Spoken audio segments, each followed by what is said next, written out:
मोहाली के देसू बाजरा में joint action committee nursing Punjab and union territory जो इन्होंने धरना दिया हुआ अपनी मांगों को लेके, हमारे साथ इनके कन्वीनर मौजूद है। हाँ जी भाई साहब, बताइए डॉक्टर साहब। सर, मैं Dabbesh Kumar, president nurses welfare association and convener joint action nursing committee Punjab and UT Chandigarh. आज हम सभी नर्सिंग कैडर जो पंजाब और पूरे पंजाब से नर्सेज और जो अपने यूटी चंडीगढ़ नर्सेज यहाँ पे हम इकट्ठे हुए हैं।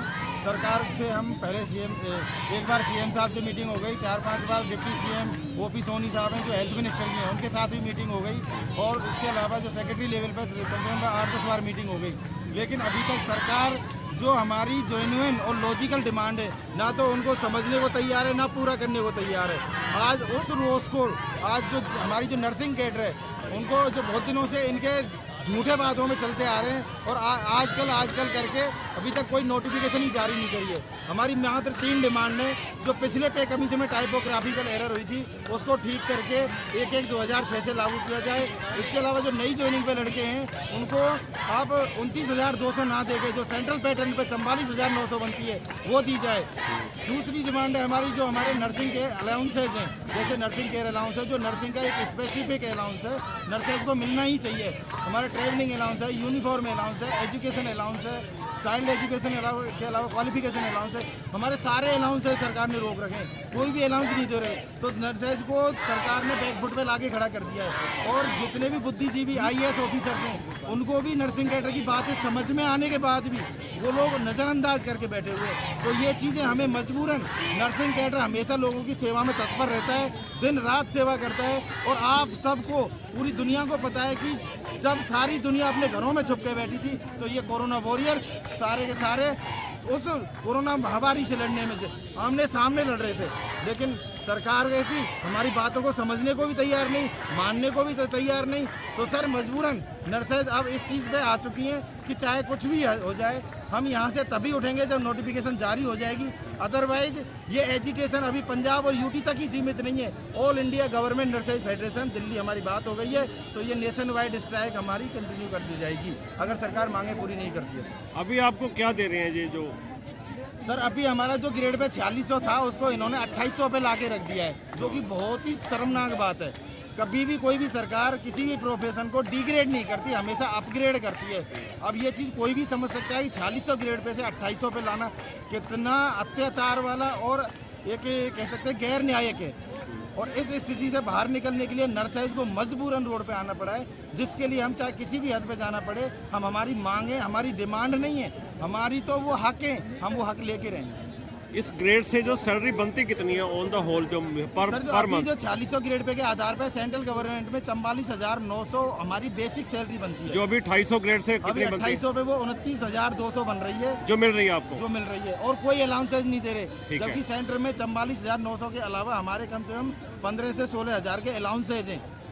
तो वो हमारी सारे अलाउंसेज रोके हुए हैं, ऊपर से ये 44,900 से लाके 29,200 पे लाके रख दिया है। तो इस स्थिति में सर कोई भी समझ सकता है कि हम किन हालातों में पिछले पे कमीशन से 1/1/2006 से सफ़र कर रहे हैं। आज 16 साल हो गए, तो हम आगे अपना फ्यूचर खराब नहीं करना चाहते। ये हमारे स्वाभिमान आत्मसम्मान की लड़ाई है।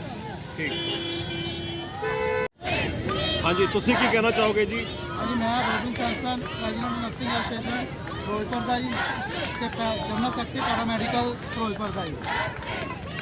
ਮੈਂ ਤੁਹਾਨੂੰ ਇਹੀ ਕਹਿਣਾ ਚਾਹੁੰਦਾ ਕਿ ਅੱਜ ਸਰਕਾਰ ਜਿਹੜਾ ਧੱਕਾ ਕਰ ਰਹੀ ਹੈ ਸਾਡੇ ਨਾਲ, ਜਿਹੜਾ ਕਿ 4600 ਦਾ ਗ੍ਰੇਡ ਪੇ ਸਾਨੂੰ ਕਿ 2006 ਦੇ ਵਿੱਚ ਪੰਜਾਬ ਪੁਲਿਸ ਨੂੰ, ਟੀਚਰਸ ਨੂੰ ਤੇ ਸਟਾਫ ਨਰਸ ਨੂੰ ਦਿੱਤਾ ਗਿਆ ਹੈ, ਕਿ ਜਿਹੜਾ ਕਿ 2011 ਤੋਂ ਰਿਵਾਈਜ਼ ਨਹੀਂ ਕੀਤਾ ਗਿਆ ਹੈ। ਮਗਰ ਅੱਜ ਸਰਕਾਰ ਧੱਕਾ ਕਰ ਰਹੀ ਹੈ, ਅੱਜ ਇੱਥੋਂ ਦੀ ਪੁਲਿਸ ਪ੍ਰਸ਼ਾਸਨ ਧੱਕਾ ਕਰ ਰਹੀ ਹੈ कि तुहानूं अरैसट किया जाए, कि जबकि 4600 के ग्रेड पे ये भी लै चुके हैं। मगर जिहड़ा कि ना अज सरकार ने 4600 तो लैके 2800 तो ले जाता ग्रेड पे साडा, जबकि जिहड़ा कि बिल्कुल निंदनयोग है कि जबकि स्टाफ नर्सेज एक हैल्थ डिपार्टमेंट दियां बैकबोन मनिया जांदियां ने। डॉक्टर्स तो बाद स्टाफ नर्सेज ही है कि जिहड़ा कि सारा कार्यकाल संभालदियां ने।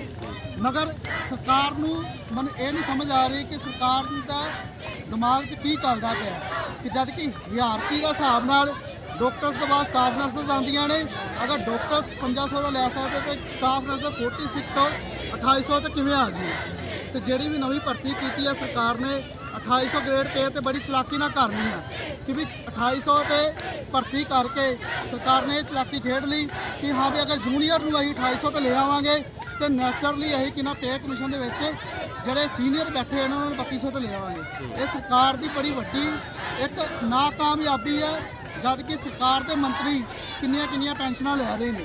ਤੇ ਸਾਡੀ ਇਹੀ ਉਮੀਦ ਡਿਮਾਂਡ ਹੈਗੀ ਕਿ ਪੁਰਾਣੀ ਪੈਨਸ਼ਨ ਨੂੰ ਬਹਾਲ ਕੀਤਾ ਜਾਵੇ ਤੇ ਜਿਹੜਾ ਸਾਡਾ 4600 ਦਾ ਗ੍ਰੇਡ ਪੇ ਹੈ ਉਹ ਜਿਹੜੇ ਨਵੇਂ ਭਰਤੀ ਵਾਲੇ ਮੁਲਾਜ਼ਮ ਆ ਭਾਵੇਂ ਪੁਰਾਣੇ ਮੁਲਾਜ਼ਮ ਆ ਉਹ 4600 ਦਾ ਗ੍ਰੇਡ ਪੇ ਬਰਕਰਾਰ ਕੀਤਾ ਜਾਵੇ। ਜਿਹੜੇ ਸਾਡੇ ਪੱਤੇ ਕੱਟੇ ਗਏ ਆ ਉਹ ਪੱਤੇ ਸਾਨੂੰ ਬਰਕਰਾਰ ਕਰਕੇ ਉੱਦਾਂ ਦੀ ਉੱਦਾਂ ਦਿੱਤੇ ਜਾਣ। ਤੇ ਅੱਜ ਮੈਂ ਇੱਥੋਂ ਖੜ ਕੇ ਸਾਰੇ ਪ੍ਰਸ਼ਾਸਨ ਨੂੰ ਇਹ ਕਹਿਣਾ ਚਾਹੁੰਦਾ, ਅਗਰ ਪ੍ਰਸ਼ਾਸਨ ਤੇ ਪੰਜਾਬ ਸਰਕਾਰ ਸਾਡੀ ਡਿਮਾਂਡ ਨਹੀਂ ਮੰਨਦੀ ਤੇ ਆਉਣ ਵਾਲੇ ਟਾਈਮ 'ਚ ਅਸੀਂ ਇਹਨਾਂ ਨੂੰ ਤਿੱਖਾ ਵਿਰੋਧ ਦੇਵਾਂਗੇ। ਇਲੈਕਸ਼ਨ ਦੇ ਵਿੱਚ ਕਾਂਗਰਸ ਸਰਕਾਰ ਦਾ ਹੀ ਤਿੱਖਾ ਵਿਰੋਧ ਕਰਾਂਗੇ।